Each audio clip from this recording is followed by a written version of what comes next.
G'day everyone, Cohen here, Shearing Sheep New Zealand. I'm partway through lambing and this was going to be just part of an overall lambing video. But it's a really interesting topic. So we're going to flip the camera around. We're going to show you what's going on in my paddock here. We're going to talk about Lulu, who I've got some footage of last night.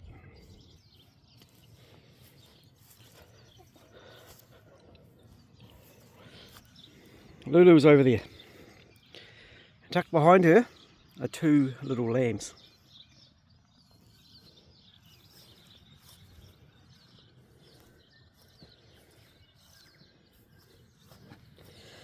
You are an exemplary mother, aren't you?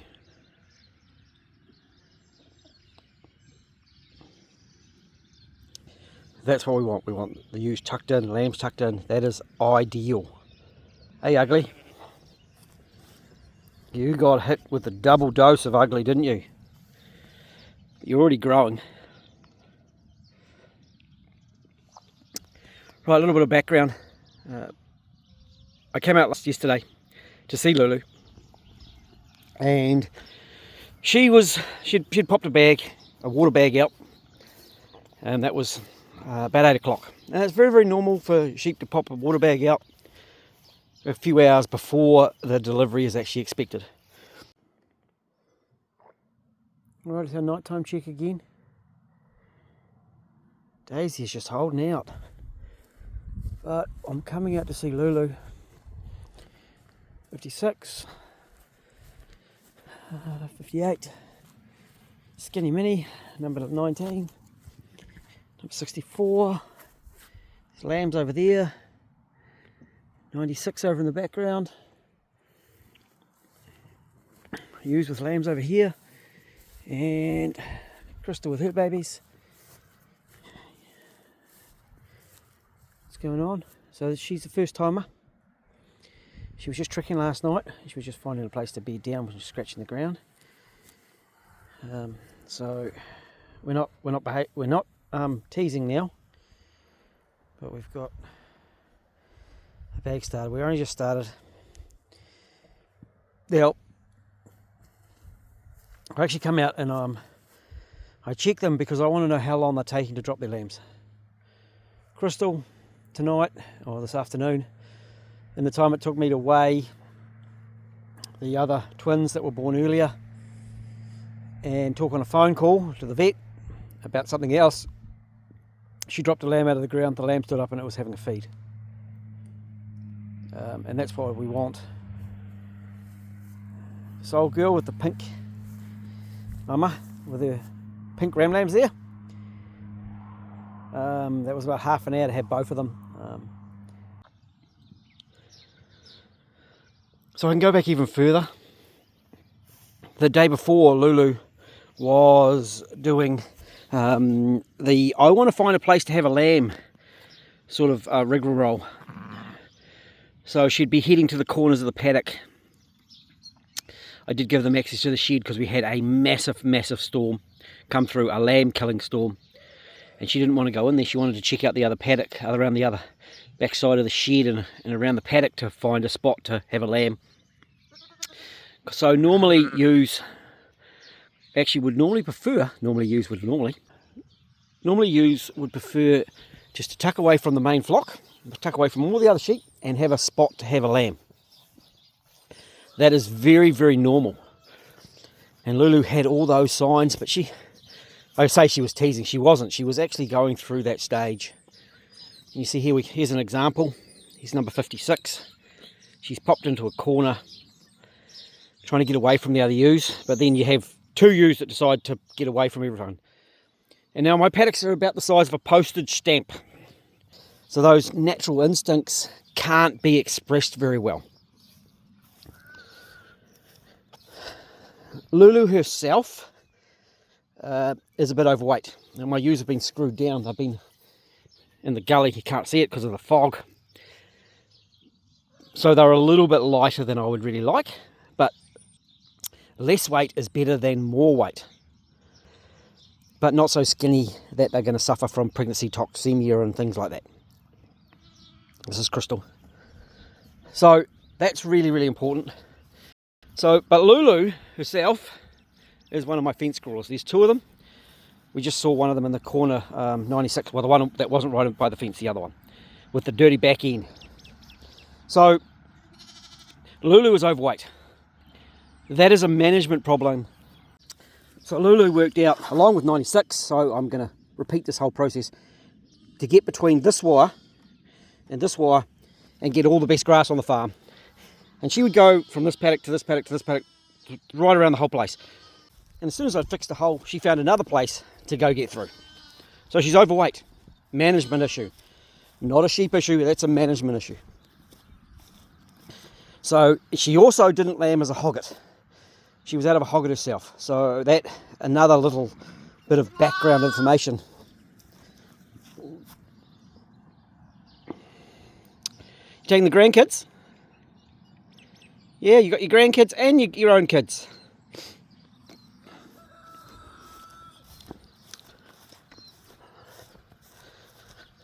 So you've got a bit of background. Let's have a look at what happened last night. What's going on, Daffodil?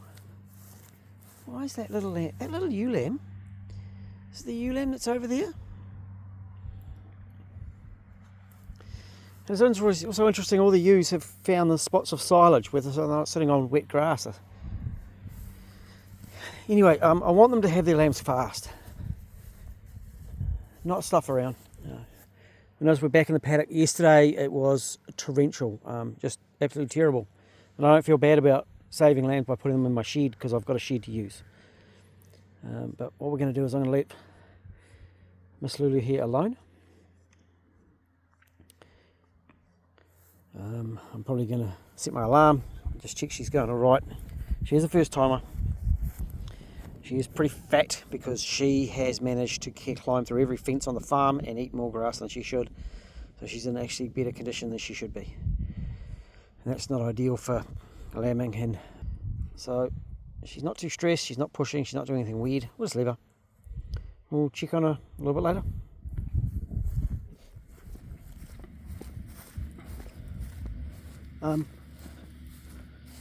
Lulu? Where are the rest of them? Okay, I got out of bed very early to check on you, and you've definitely got a lamb, but you're meant to have like 10 lambs. You're huge. Where's the rest of them? Hello? And this one isn't even very big. Well done, but wait. Look, where's the rest?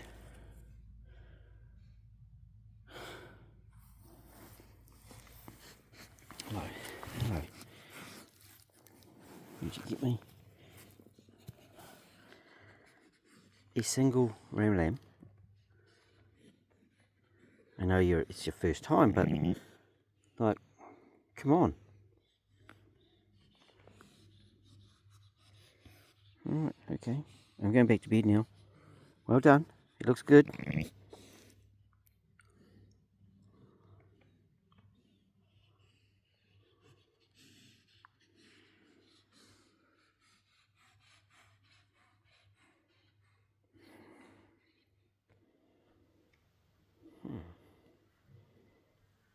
Yep, that's definitely just one.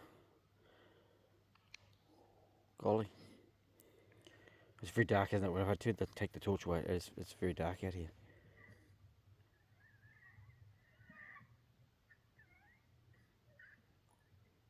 Do you think we're going to have another one?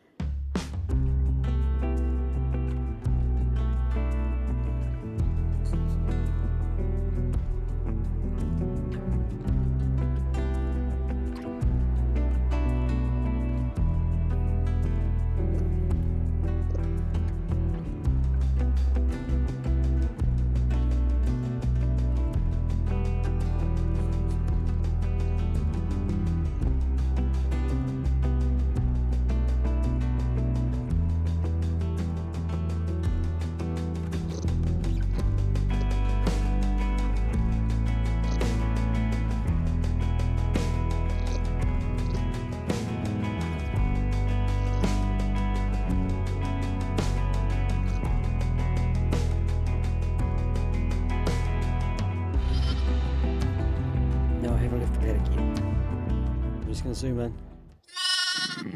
Look, there's another little pair of feet there.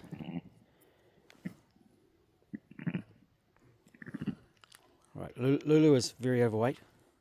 She self-fed all the time. That's why she's quite big and quite fat. But she has had popped one out perfectly fine without any assistance. She's not overly straining at this point, and so I'm going to do what I normally do. Is I am going to go back inside. She's getting up and down. She's totally cleaned this lamb. I do like the ewes that pop the lambs out, both pretty close together. Has a bit of a clean, you know, and she is taking her time, which isn't ideal. It could be to do with the fact that she is a bit overweight. It's also her first time, so she's a 2-year-old, a rising 2-year-old. She's right now, and she has one lovely lamb there. So I'm going to set my alarm clock again and give her a few hours just to do her own thing.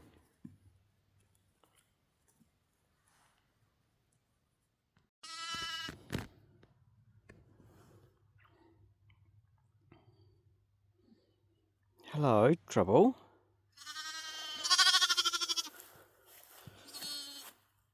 Hello, babies. So you're new, and you're new. That's good.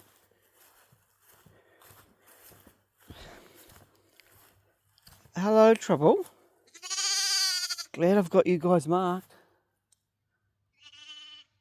Hello, Lulu. How you getting on? Well done. Now you've got 2 lambs.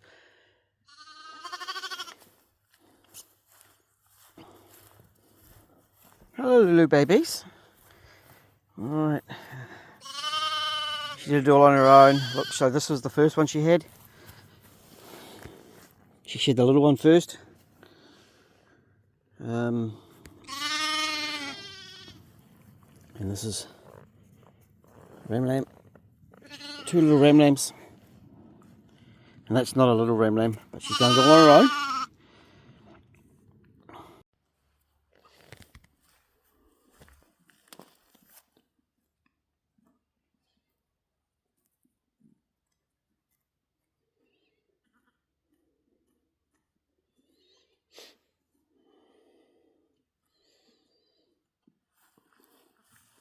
Right, so I have checked both of these lambs whether they've had a bit of a feed.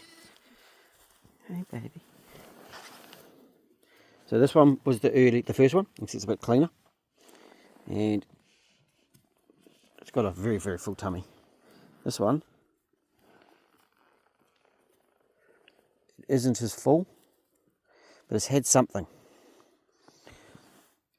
And Lulu's off having a bit of a graze. There's been the disturbance from the other animal. I've got to stop flicking my headlight around because it gets very dark very quick, doesn't it? But it's not too cold and wet. It's like I'm in a thick fog. It's a little bit chilly, but not absolutely freezing. I would like to see some more food in those lambs, but she has certainly, it's given her a bit of a hard time, this birth. Now she has to, her next thing that she has to do is she has to feed these lambs on her own without my assistance to remain in my flock.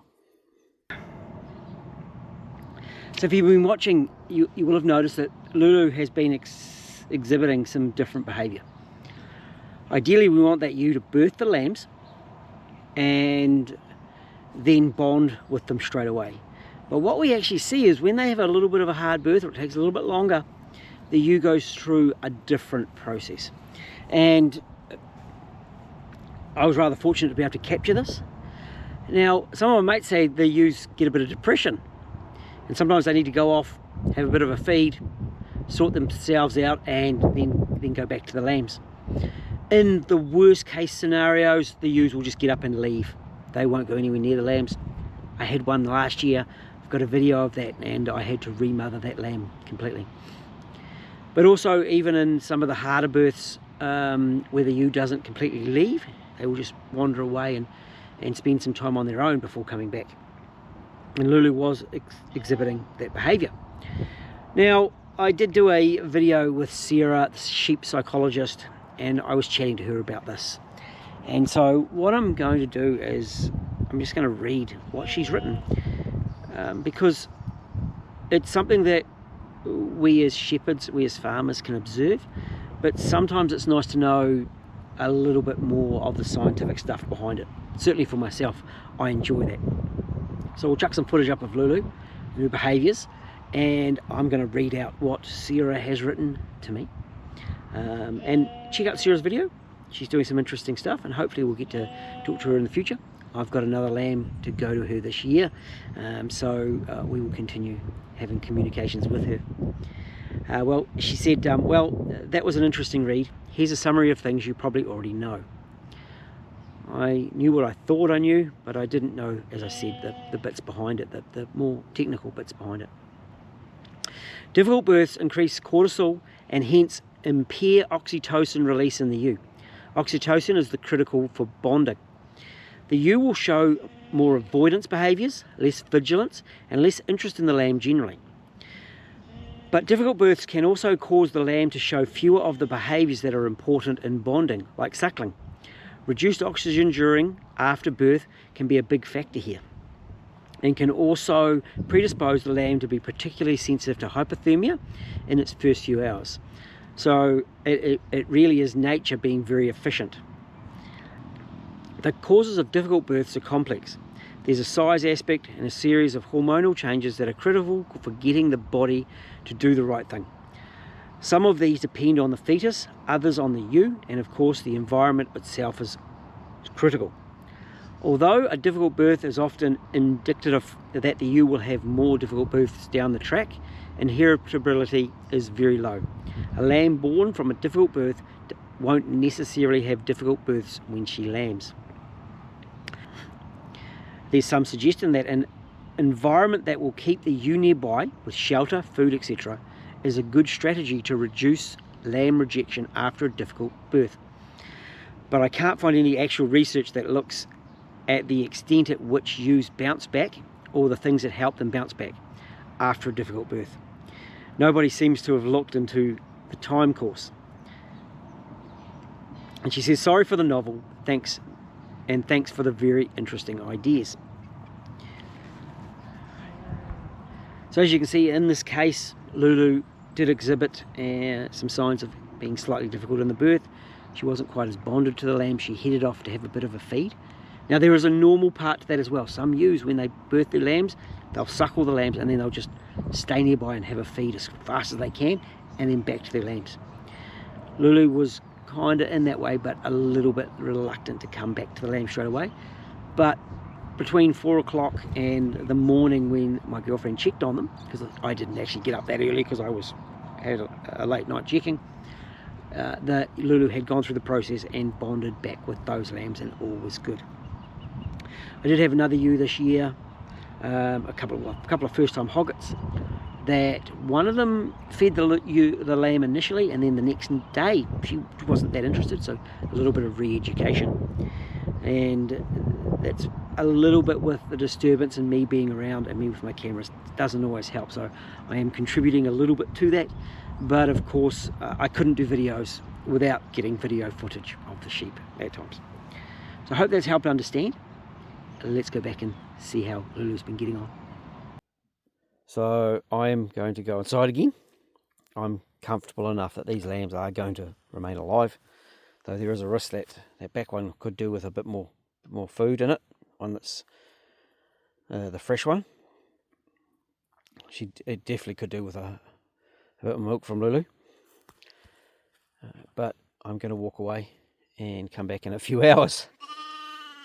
And this is part of trying to breed a sheep that I don't have to check, and also a bit of resolution for myself of getting those trying to get those hoggets in lamb and get that history happening nice and early of whether they are able to be a good mum.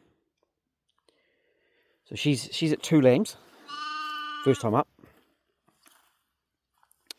Crystal over here, she's at 2 lambs in 2 years. She had a single and then she's had another single.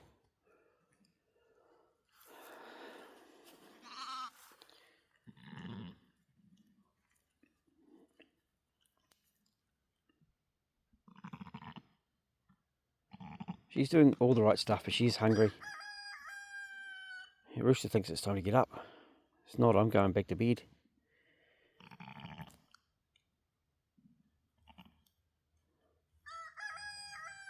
And of course my presence could be upsetting her as well. So I'm thinking the best thing I could do is to leave.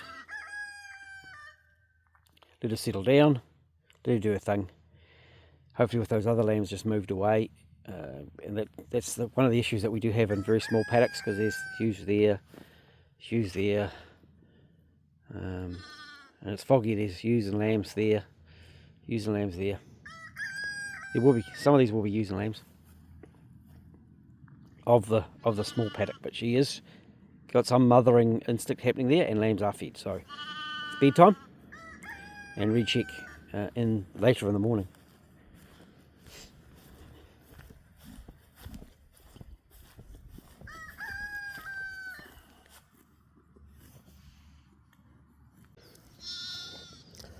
So I posed the question: would you pull that lamb, or would you leave them alone? And I've left them alone. And I came out and we had other lambs over here. Again, paddock the size of a postage stamp. You know, it's about that big square. It's not a big paddock. So there were other sheep interacting. There were other lambs getting involved with this lambing process. Hey. And even my presence causes issues.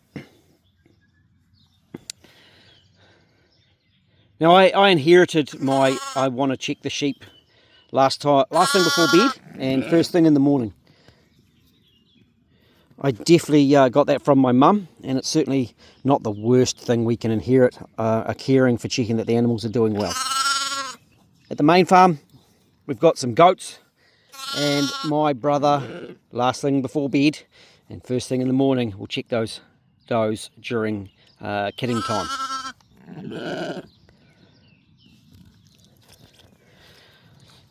Now I think too many people jump in far too early to pull a lamb out. I know some breeders who are very, very busy would have made the decision just to put the lamb out, to know that ewe is fine, because they've got other things they need to do, and I do understand that. But in a situation where it's not time critical, you've got time. I didn't think the lamb was in danger at that point. It was still well attached to mum by its umbilical cord. Head wasn't out, didn't have a swollen head, all those sorts of things. I walked away. And I came out to the second lamb. That's the first lamb over there. I can tell them apart.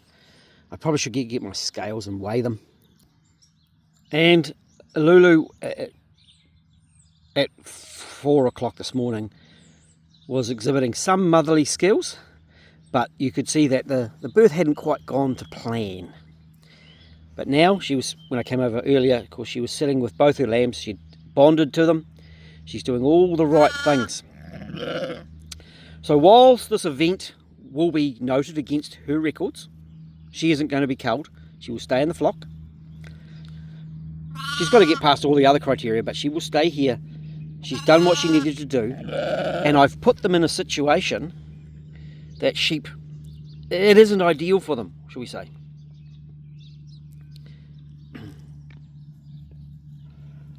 I wasn't time critical. My house is just behind me. I can get out into the paddock in moments. So there is a reason why lifestyle blocks have a very, very large percentage of orphan lambs. And the best thing we can do is to let the sheep do what they want to do.